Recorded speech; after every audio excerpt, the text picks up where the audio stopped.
wabarakatuh. Yang terhormat Ibu Kepala SDN 2 Suberjo, Ibu Tri Astuti, Bapak Ibu Guru, dan juga staf tata usaha yang saya hormati.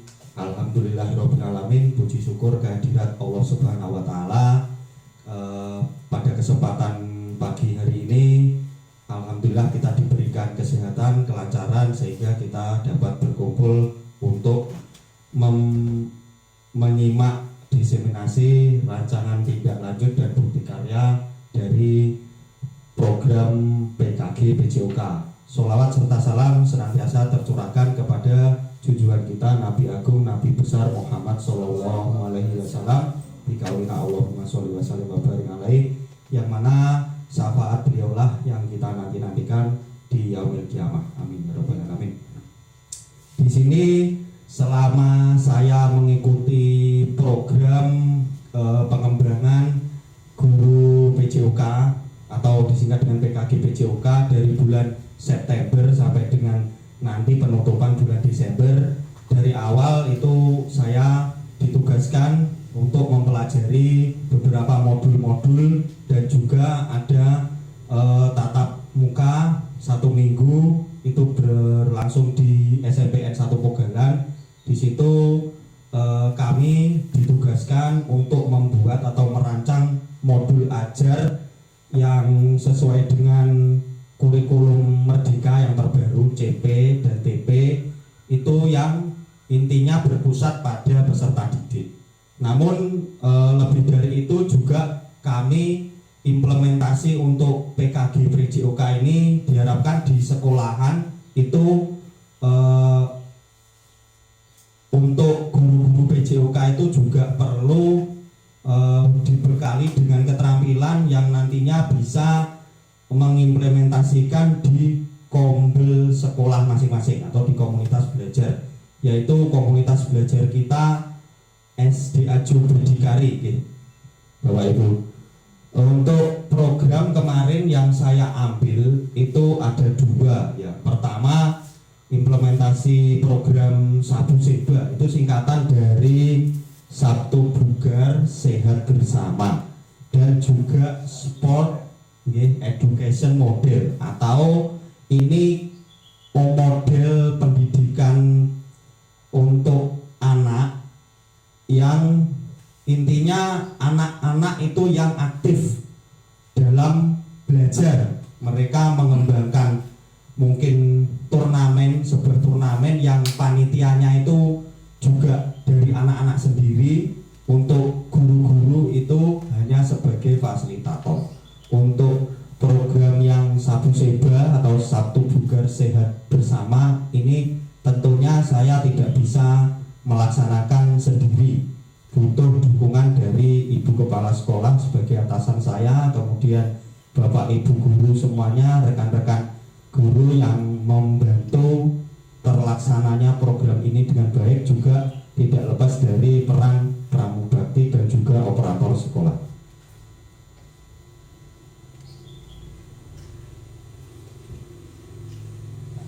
Yang melatar belakangi program atau rencana tindak lanjut dari saya belajar dari bulan September sampai dengan bulan Desember, ini tugas akhirnya yaitu salah satunya implementasi kurikulum Merdeka bertujuan untuk mewujudkan pembelajaran siswa yang holistik dan kontekstual, sehingga pembelajaran semakin bermanfaat dan bermakna bagi siswa tentunya, bukan hanya sekedar hafal materi saja.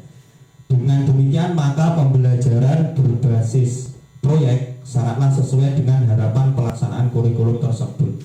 Berkaitan dengan kurikulum PJOK, maka perlu diterapkan pula model pembelajaran sport education sebagai model yang diintegrasikan dengan pembelajaran berbasis proyek dan mewujudkan pembelajaran yang menyenangkan bagi siswa. Dan melalui SEM, siswa dapat berolahraga sambil berperan menjadi wasit, ada yang bisa menjadi pelatih, kemudian juga atlet. Dan pada kurikulum ini ditekankan pada pembelajaran kontekstual, artinya sesuai dengan zaman sekarang. Jadi anak-anak itu mengikuti perkembangan zaman di dunia pendidikan sekarang.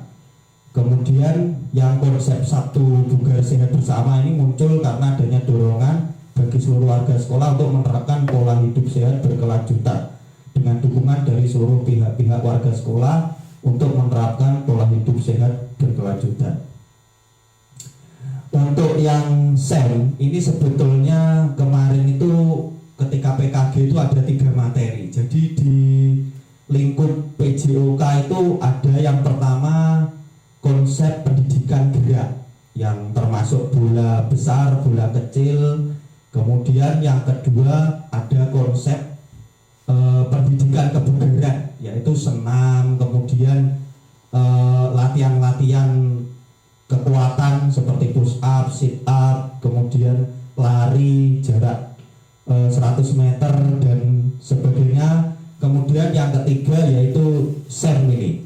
Kira-kira untuk SEM ini nanti kita juga sharing Bapak Ibu sekalian, apakah bisa kita menerapkan SEM ini untuk diterapkan di kelas-kelas panjenengan semua. Jadi apa itu SEM dan bentuknya bagaimana, langkah-langkahnya, serta keterlibatan anak di dalam SEM ini bagaimana, nanti kita bisa belajar bersama-sama.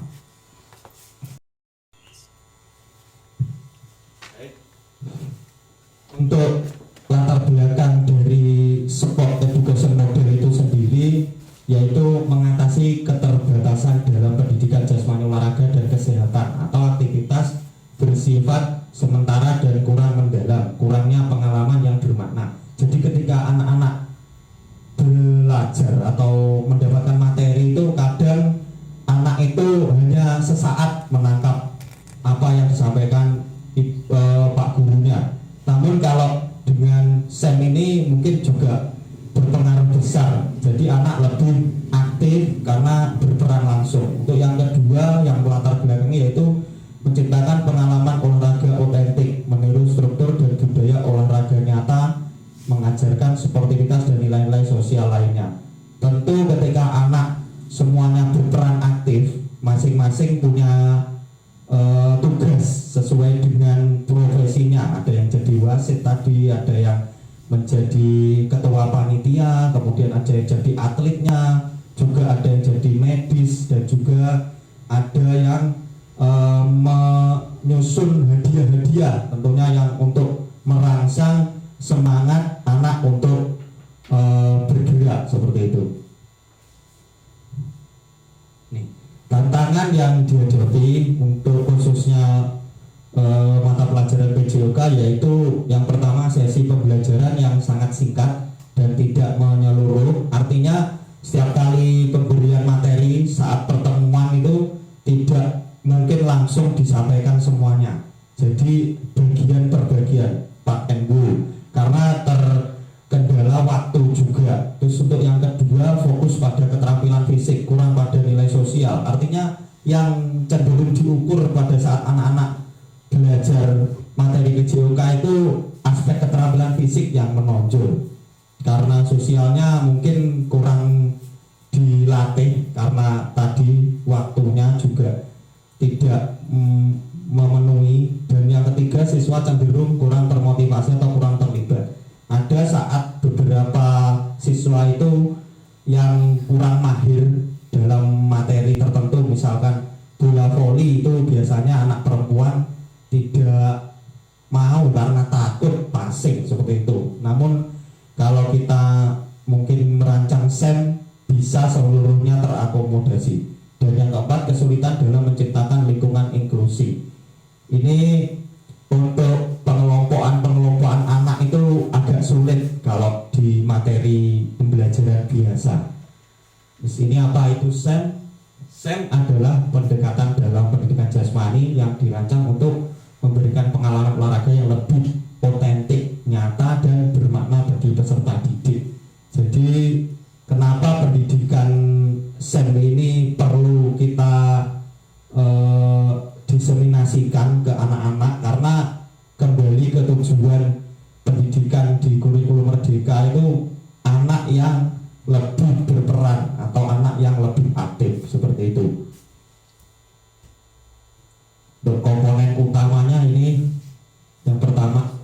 musim pembelajaran dibagi dalam musim seperti liga olahraga dan sifatnya nyata. Untuk turnamen-turnamennya bisa pakai olahraga tradisional, yang penting anak-anak itu semuanya terlibat. Untuk yang komponen kedua, tim tetap peserta didik ditempatkan dalam tim tetap untuk memperkuat loyalitas dan kerjasama. Artinya setiap tim itu nanti harus dibagi untuk anak-anak yang kemampuannya lebih daripada yang lain, itu perlu dibagi supaya kelompoknya itu tidak timpang. Kemudian untuk 3, peran beragam peserta didik juga berperan sebagai pelatih, wasit, pengelola tim, kepanitiaan dan lain-lain. Untuk yang keempat, kompetisi otentik, kompetisi seperti turnamen atau liga di akhir musim ini kita bisa terapkan mungkin nanti ketika setelah selesai ulangan SAS itu kan ada jeda waktu sebelum liburan, kita mungkin bisa mengadakan kelas meeting untuk murid-murid kita. Bapak Ibu guru juga ikut berperan di situ, menyemangati, menyusun mana yang jadi panitia dan anak-anak yang nantinya berlomba. Kemudian nanti juga ada hadiahnya, itu juga seperti kalau kita kenal biasanya kelas meeting. Namun kelas meeting yang seperti SEM ini agak berbeda karena panitianya pure dari anak-anak didik semuanya. Jadi Bapak Ibu guru hanya bertugas sebagai fasilitator. Dan yang kelima, festival dan perayaan acara pembukaan, penutupan dan penghargaan. Nah, ini ada semacam seremonial ketika kita merancang SEM, itu ada pembukaan, kemudian perayaan, ada acara inti, pembukaan, termasuk nanti ada yang berperan menjadi ketua panitia ataupun tamu-tamu yang penting.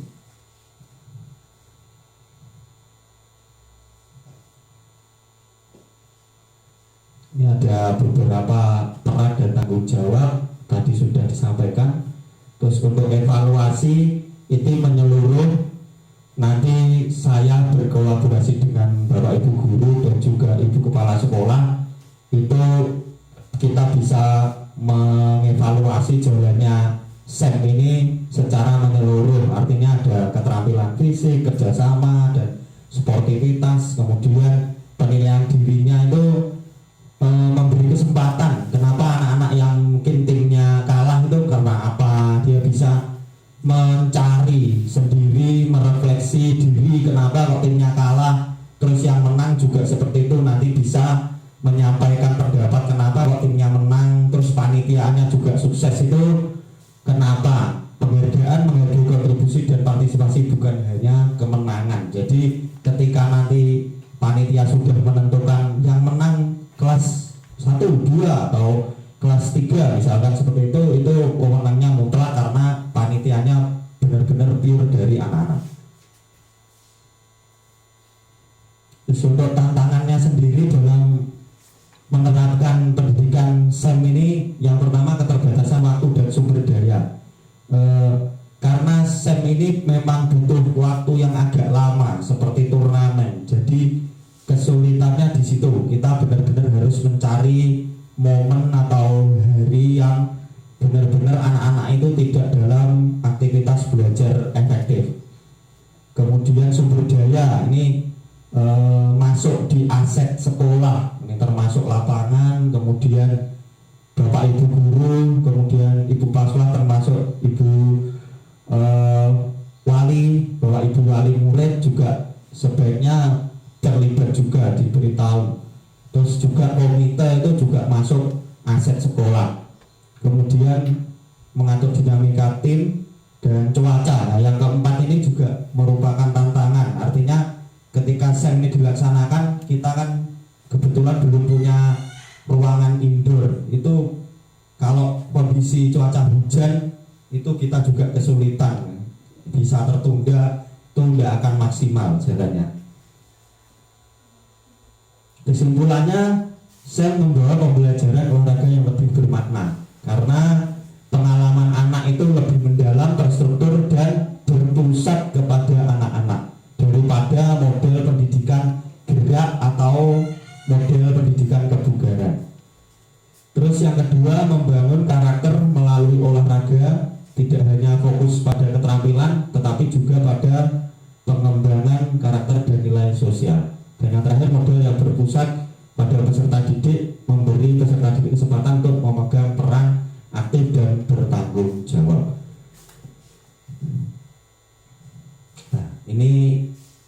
kita masuk sesi diskusi dan tanya jawab. Untuk yang pertama, apa pendapat Anda tentang SEM? Dan yang kedua, setuju atau tidak jika SEM diterapkan di sekolah Bapak Ibu? Berikan alasannya. Monggo Bapak Ibu sekalian, Ibu Kepala Sekolah, saya persilakan untuk memberikan tanggapan maupun kritik saran atas pemaparan dari saya. Waktu dan tempat untuk panjenengan saya persilakan.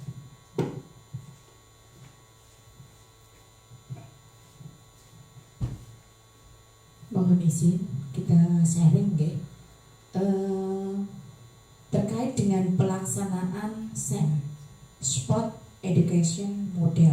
Nah, menurut saya ketika kita menerapkan SEM itu memang harus diterapkan. Karena apa? SEM itu pendekatan dengan berpusat pada peserta didik, satu itu, dan itu sesuai dengan penerapan kurikulum Merdeka pun semua pendidikan, pengajaran, pembelajaran itu harus berpusat pada peserta didik. Yang pertama itu. Kemudian yang kedua, SEM jika diterapkan harus sesuai dengan konteks yang ada atau realnya seperti apa, kontekstual, bersifat seperti itu. Kemudian ketika kita menerapkan SEM memang akan terwujud sebuah pembelajaran yang bermakna untuk peserta didik. Jadi peserta didik itu benar-benar mengalami, melaksanakan apa yang dijabarkan dalam materi atau teori dalam pembelajaran. Praktek langsung. Anak-anak ketika melaksanakan kegiatan praktek langsung pasti akan lebih bermakna dari pembelajaran tersebut, memberikan kesan tersendiri kepada mereka sehingga pembelajaran itu menjadi benar-benar menyatu. Maksudnya anak-anak bisa menerapkan secara teori, juga memperoleh teorinya, kemudian bisa mengaplikasikannya dalam kegiatan sehari-hari, itu justru akan memberikan pembelajaran yang bermakna. Kemudian kalau ditanya setuju atau tidak setuju, ya jelas kita setuju ketika SEM itu benar-benar diterapkan di sekolah. Karena itu seperti tadi yang sudah saya jelaskan bahwa SEM memberikan pembelajaran yang bermakna, kontekstual, dan berpusat kepada peserta didik. Kemudian ketika panjenengan tadi menyampaikan bahwa tantangannya salah satunya adalah keterbatasan waktu dan sumber daya. Nah, ketika kita menerapkan SEM kan tidak harus, maksudnya gini, tidak harus memerlukan waktu yang terlalu lama. Benar, kalau diterapkan secara benar-benar itu memang ya waktunya lama. Tetapi kita sebagai guru juga harus bisa memanage waktu. 3 jam atau 3 kali pertemuan itu mungkin bisa kalau kita benar-benar bisa memanage waktu tersebut. Kemudian itu terkait dengan keterbatasan waktu. Kemudian terkait dengan sumber daya. Nah, kalau sumber daya, kita membicarakan masalah sumber daya, memang semua stakeholder yang ada di sekolah harus mendukung semua program yang ada di sekolah. Seorang guru ataupun saya selaku kepala sekolah tidak akan bisa berjalan sendiri. Apapun program sekolah tidak akan bisa berjalan sendiri tanpa dukungan dari semua stakeholder yang ada di sekolah, dari pendidik, tenaga kependidikan, komite, warga sekolah semuanya, murid ataupun wali murid, dan justru komite juga harus dilibatkan. Ketika kita membicarakan sumber daya, kita tidak harus terpancang pada sumber daya yang berbasis kekuatan. Jadi kita harus bisa mengoptimalkan apa sumber daya yang sudah ada, yang sudah dimiliki oleh sekolah. Bagaimana pandai-pandainya seorang guru dalam mengoptimalkan penggunaan sumber daya yang ada. Misalkan kalau memang kita belum punya indoor, tadi katanya ruang olahraga yang di dalam ruangan karena terkendala nanti cuaca. Nah, kita harus bagaimana bisa mengatasi hal tersebut. Ya, kita laksanakan pembelajaran sesuai dengan menyesuaikan dengan kondisi cuaca. Dan terus untuk peralatan, kalau memang tidak ada peralatan yang canggih, maksudnya sarana prasarana yang memang sudah up to date, ya kita manfaatkan apa yang sudah ada. Itu pandai-pandainya guru mengoptimalkan sumber daya yang sudah ada. Jadi yang jelas untuk melaksanakan suatu program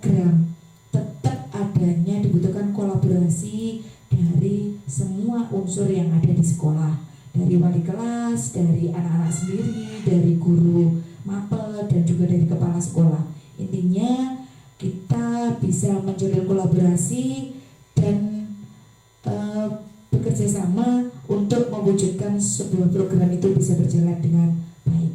Jadi kalau kita bekerja sama, insya Allah apapun program sekolah bisa dilaksanakan secara optimal. Untuk pelaksanaannya mungkin tidak semua materi itu harus SEM, ngoten Pak Sen. Nah, oke. Jadi kan ada beberapa materi yang tidak harus SEM, ngoten ta. Nah, untuk itu berarti kan panjenengan harus pandai-pandai memanage mana yang harus SEM dan mana yang tidak, sehingga bisa membagi waktu, mengoptimalkan sumber daya yang ada. Mungkin itu sekedar sharing dari saya. Terima kasih.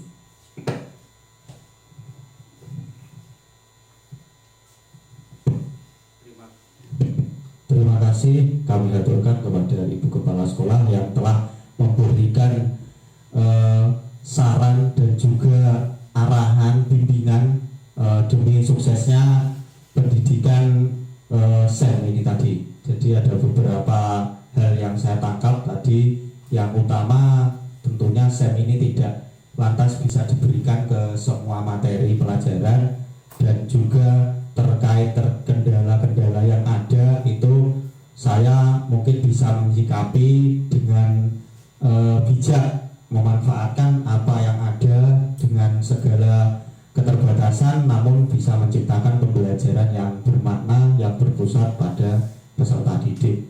Baik, untuk satu pertanyaan lagi saya berikan kesempatan untuk Bapak Ibu Guru kelas ataupun Bapak Ibu Guru mapel, saya persilakan.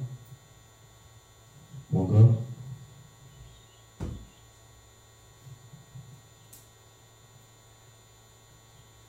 Mungkin dari Bu Imroh barangkali tertarik untuk menerapkan model pembelajaran SEM ketika di kelasnya, mungkin materi IPAS atau mungkin bahasa Jawa barangkali bisa diterapkan SEM. Monggo, mungkin pendapatnya saya persilakan.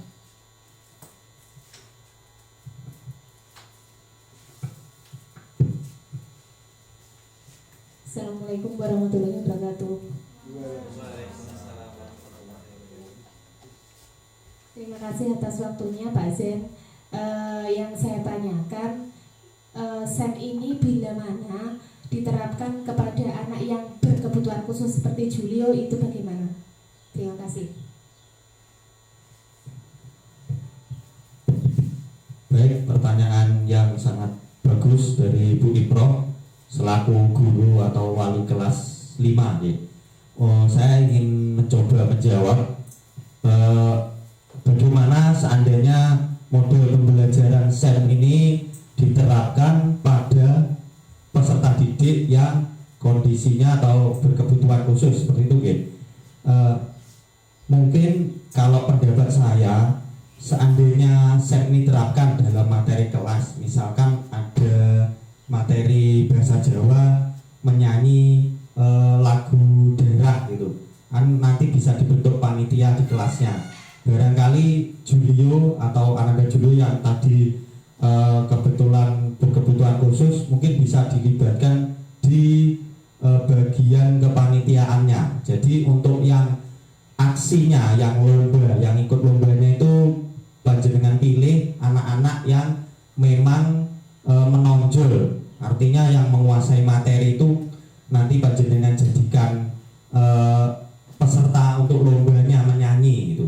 Untuk yang Julio mungkin dari seksi perlengkapan seperti itu, mungkin dari penyiapan sound system, kemudian itu yang penting intinya semua dalam kelas itu terlibat seperti itu Bapak Ibu Guru. Oke. Jadi mungkin bisa dipahami bahasa sederhananya saya. Monggo saya kembalikan ke Bu Imroh selaku yang bertanya.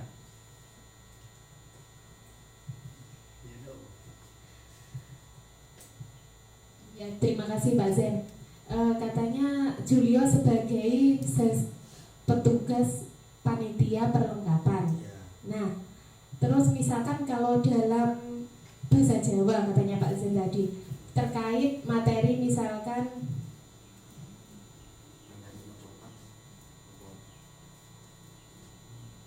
ya katanya Pak Erik misalkan tembang mojopat. Nah, Ananda Julio menyiapkan apa medianya. Oh, seperti itu. Artinya tetap terlibat tanpa membatasi kesempatan anak, keseluruhan anak itu bisa terlibat gitu Bu. Jadi konsep SEM itu sebetulnya yang pembelajaran yang berorientasi ke anak seluruhnya. Kita hanya sebagai fasilitator. Betul. Terima kasih Pak Zen. Mungkin dari teman-teman ada yang ingin menambahkan? Monggo, tidak apa-apa, kita sharing.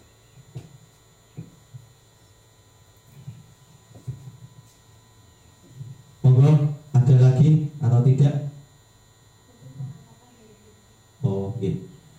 Sebelum saya akhiri, sebetulnya RTL ini, rencana tidak lanjut ini ada dua. Jadi yang pertama kita implementasi model pendidikan, ada gerak, ada kebugaran, dan SEM ini, dan satunya pembiasaan. Dan pembiasaan itu saya ngambilnya pendidikan kebugaran, yang tadi programnya Sabu Seba tadi, Sabtu Bugar Sehat Bersama. Salah satunya yang sudah rutin kita laksanakan di sekolah yaitu senam pagi bersama, dan juga makan makanan sehat bergizi, dan juga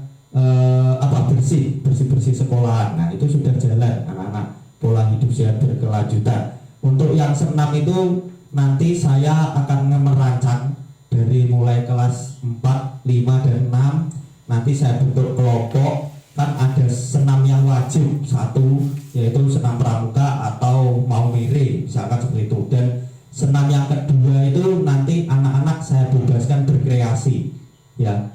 Jadi pakai senam apa, lagunya apa, misalnya pakai lagu daerah, misalkan Sajuju atau apa, semua bebas berkreasi, tapi tetap dalam koridor pengawasan saya, dan juga saya nanti meminta bantuan Bapak Ibu guru, khususnya wali kelas 4, 5, dan 6, supaya nanti juga ikut membantu anak-anak dalam merancang kira-kira senam apa yang pas dipakai setiap Sabtu pagi. Itu juga untuk menghilangkan kebosanan ketika senam-senam yang itu-itu saja yang setiap Sabtu dimunculkan seperti itu. Itu mungkin yang bisa saya sampaikan. Satu lagi mungkin dari Ibu Kepala Sekolah untuk memberikan pemantapan atas materi yang kami sampaikan pada kesempatan kali ini.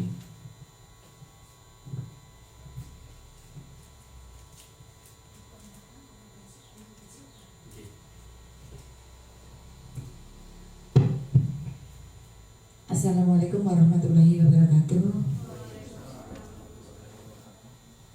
Bapak Ibu yang saya hormati, dari hasil pemaparan presentasi yang dilaksanakan oleh Pak Zen pada hari ini terkait hasil pendidikan pada peningkatan kompetensi guru PJOK yang telah dilaksanakan mulai bulan September sampai nanti berakhir insya Allah tanggal 16 Desember tahun 2024, bahwa dari paparan tadi bisa kita simpulkan ada dua kegiatan yang akan sebagai bukti aksi nyata yang harus diimplementasikan di sekolah kita. Yang pertama adalah kegiatan pembiasaan yang diberi nama Sabu Seba, Sabtu Bugar Sehat Bersama, dan alhamdulillah terkait kegiatan pembiasaan itu sudah kita laksanakan sejak lama dari kemarin, yaitu kegiatan Sabtu pagi itu kegiatan dimulai dengan kegiatan senam bersama, kemudian makan pagi bersama dengan pola menu gizi seimbang isi piringku, kemudian ikuti juga dengan kegiatan insidental kerja bakti membersihkan lingkungan sekolah. Itu sudah menjadi kegiatan rutin kita setiap hari Sabtu. Mudah-mudahan kegiatan itu tetap bisa dilanjutkan sehingga anak-anak akan menjadi anak-anak yang sehat dan bugar.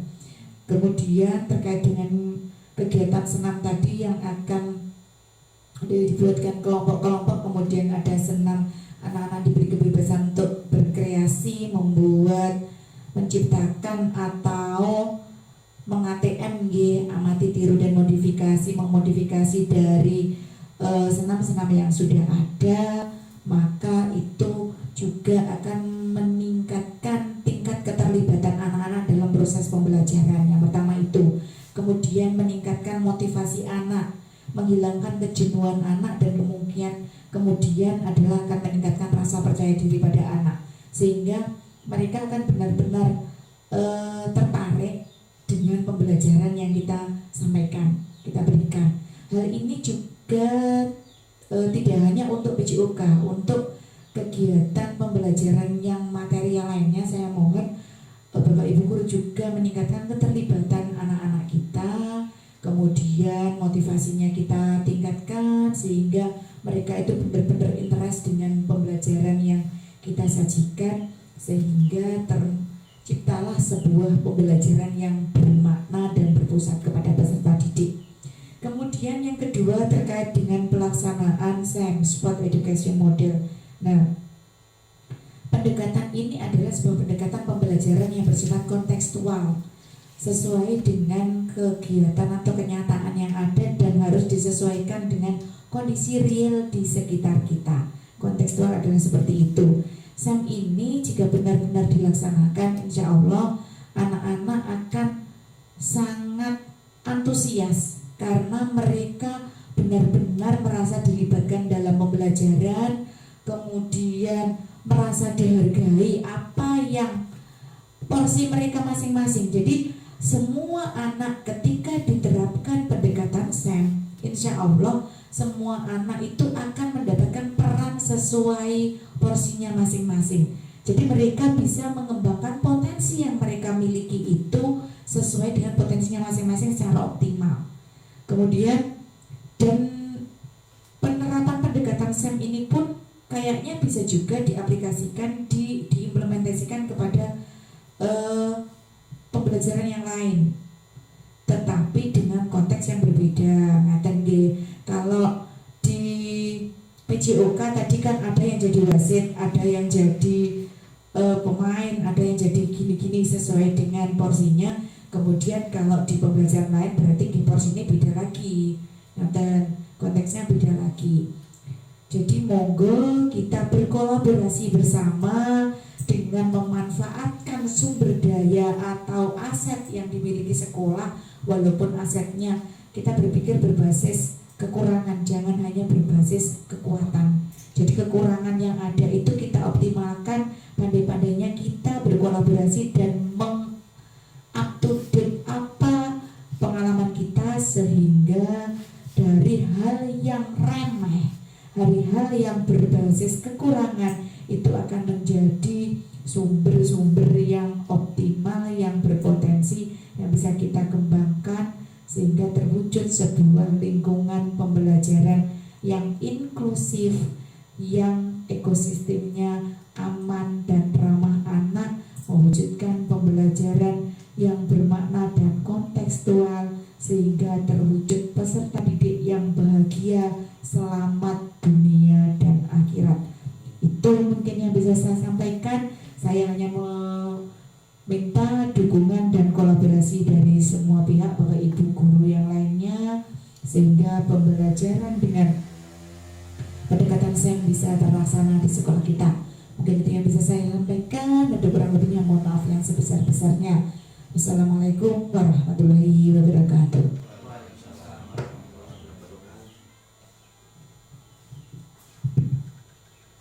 Sekali lagi saya haturkan terima kasih banyak kepada Ibu Kepala Sekolah atas saran dan masukan demi suksesnya pembelajaran di sekolah kita. Dan juga tak lupa terima kasih teman-teman rekan guru semuanya yang telah hadir dan menyempatkan waktu untuk menyimak apa yang saya paparkan di hari ini selama tugas dari bulan September sampai dengan Desember. Akhirnya diseminasi hari ini telah berjalan dengan lancar. Semoga harapan kita semuanya apa yang sudah kita bahas hari ini dapat memberikan manfaat yang baik untuk kita semuanya. Amin ya rabbal alamin. Demikian pemaparan hari ini pada lagi kita mungkin setelah ini harus lebih semangat untuk menggerakkan komunitas belajar kita, karena kita sudah membentuk komunitas belajar itu, mari kita juga hidupkan dengan berbagi praktik baik. Mungkin ini salah satu langkah yang saya awali, yang kemarin juga pesannya dari BPGP yang hadir itu, mari kita sama-sama menggerakkan komunitas belajar di sekolah. Tentunya itu semuanya bermanfaat untuk peserta didik sekalian. Terima kasih, ada kurang lebihnya mohon maaf. Saya akhiri, wabillahi taufiq wal hidayah. Wassalamualaikum warahmatullahi wabarakatuh.